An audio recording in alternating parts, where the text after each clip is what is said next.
Hello అండి, welcome back to my channel. Inter exam రాసే వాళ్ళు ప్రతి ఒక్కరూ కూడా ఈ వీడియో చాలా యూజ్ అవుతుందండి. ఫస్ట్ నుంచి లాస్ట్ వరకు స్కిప్ చేయకుండా చూడండి. ఇంకా ఎవరైతే సబ్స్క్రైబ్ చేసుకోలేదో వాళ్ళు కూడా సబ్స్క్రైబ్ చేసుకోండి. ఎగ్జామ్కి వెళ్ళే వాళ్ళందరూ కూడా ఫార్మల్ డ్రెస్సెస్ వేసుకుని వెళ్ళడానికే ట్రై చేయండి. అలాగే ఎగ్జామ్ సెంటర్కి మీరు 45 మినిట్స్ ముందే వెళ్ళిపోండి. ఎందుకంటే మన హాల్ టికెట్ నెంబరు మన రూము చెక్ చేసుకోబోదికి కొంచెం టైం పడుతుంది. మీరు రూమ్ నెంబర్ చూసుకొని మీ రూమ్లోకి వెళ్ళి కూర్చోగానే మీరు మీ యొక్క సరౌండింగ్స్ ఫస్ట్ చెక్ చేసుకోవాలండి. అక్కడ ఏమన్నా వేస్ట్ పేపర్స్ ఏమన్నా ఉంటే కనుక డస్ట్బిన్లో వేసేయడమో లేదంటే ఇన్విజిలేటర్కి ఇవ్వడమో ఏదో ఒకటి చేయాలి ఫస్ట్. ఓకేనా? నెక్స్ట్ ఇన్విజిలేటర్ రాగానే మనకు ఓఎంఆర్ షీట్ ఇస్తారండి. ఓఎంఆర్ షీట్ ఇవ్వగానే మీరు ఫస్ట్ మీ యొక్క హాల్ టికెట్ ఉంటుంది కదా, హాల్ టికెట్లో ఉన్న డీటెయిల్స్ అన్నీ కూడా ఓఎంఆర్ షీట్లో కరెక్ట్గా ఉన్నాయో చూసుకోండి. లైక్ మీ నేమ్ కావచ్చు, ఫాదర్ నేము, మదర్ నేము, మీ గ్రూపు, మీడియము, ఇవన్నీ కూడా కరెక్ట్గా ఉన్నాయో చెక్ చేసుకోండి. అండ్ మీ ఫోటో కూడా కరెక్ట్గా ఉన్నాయో చెక్ చేసుకోండి.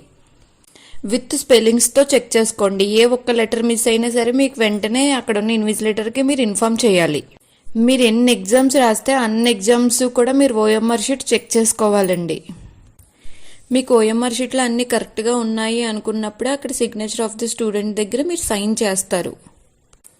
అండ్ నెక్స్ట్ మీకు మళ్ళీ బుక్లెట్స్ ఇస్తారండి. బుక్లెట్ ఇవ్వగానే బుక్లెట్ మీద కూడా నెంబర్ ఉంటుందండి. ఆ బుక్లెట్ నెంబర్ కూడా మీరు ఓఎంఆర్ షీట్లో ఎంటర్ చేయాలి.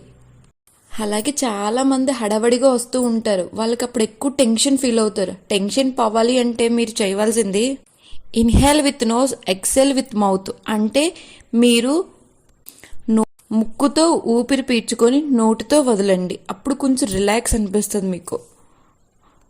అండ్ నెక్స్ట్ మీకు క్వశ్చన్ పేపర్ ఇవ్వగానే క్వశ్చన్ పేపర్ అంతా ఫస్ట్ నుంచి లాస్ట్ వరకు అంతా నీట్గా చదువుకుంటూ రండి ఫస్ట్.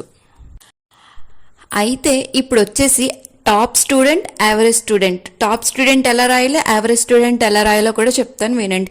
టాప్ స్టూడెంట్స్ ఎప్పుడు కూడా ఫస్ట్ నుంచి లాస్ట్ వరకు లైన్గా రాసుకుంటూ రండి.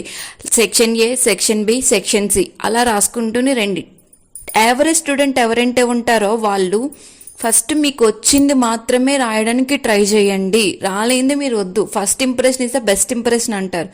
సో మీకు వచ్చింది మాత్రమే అక్కడ రాయండి. మంది చేసే మిస్టేక్ ఏంటంటే క్వశ్చన్ నెంబర్ వేయరండి. క్వశ్చన్ నెంబర్ వేయకపోతే మీరు అక్కడ దాన్ని ఏ క్వశ్చన్కి రాస్తున్నారో వాల్యుయేషన్ చేసే వాళ్ళకి ఏం తెలుస్తుంది? తెలీదు. మీరు మస్ట్ అండ్ షుడ్గా చాలా మంది చేసే మిస్టేక్స్ ఇవే ఎక్కువగా. క్వశ్చన్ నెంబర్ మస్ట్ అండ్ షుడ్గా వేయండి. And black and blue pens మాత్రమే యూజ్ చేయండి. గ్లిటర్స్ కానీ, స్కెచెస్ కానీ, మార్కర్స్ కానీ ఇలాంటి ఏమీ యూజ్ చేయొద్దు. ఎగ్జాంపుల్ చూడండి.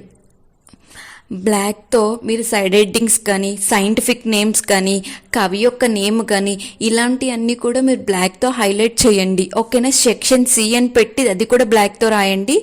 అది క్వశ్చన్ 13th క్వశ్చన్ అంటే 13th క్వశ్చన్ దాని సైడ్ హెడ్డింగ్ బ్లాక్తో రాసి మొత్తం అంతా ప్రజెంటేషన్ అంతా బ్లూతో ఇవ్వండి. ఓకేనా? బ్లాక్ అండ్ బ్లూ తప్ప ఇంకెలాంటివి కూడా మీరు యూజ్ చేయొద్దు. ఓకేనా? నెక్స్ట్ వచ్చేసి డయాగ్రామ్ ఎప్పుడు కూడా స్టార్టింగ్ వేయొద్దండి. డయాగ్రామ్ ఎప్పుడు కూడా మిడిల్లో వేయండి, లేదంటే లాస్ట్లో వేయండి. అంతేగాని స్టార్టింగ్లో డయాగ్రామ్ వేయొద్దు.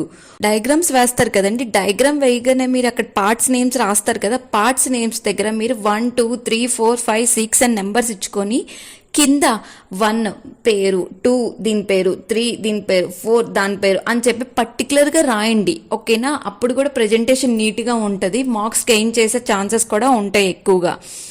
ఓకే?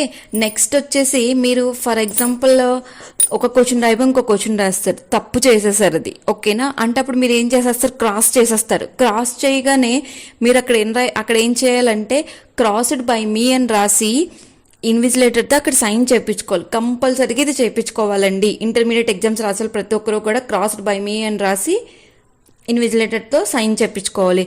అండ్ నెక్స్ట్ మీరు ఎగ్జామ్ అంతా పూర్తయిపోయిన తర్వాత ఒకసారి మొత్తం చెక్ చేసుకోండి. మీరు అన్ని క్వశ్చన్స్ రాసారా లేదా, మీకు వచ్చినాయి అన్ని ప్రజెంటేషన్లు చేశారా లేదో కూడా చూసుకోండి. దాంతోపాటు క్వశ్చన్ నెంబర్ మస్ట్ అండ్ షుడ్గా వేసారా లేదో కూడా చెక్ చేసుకోండి.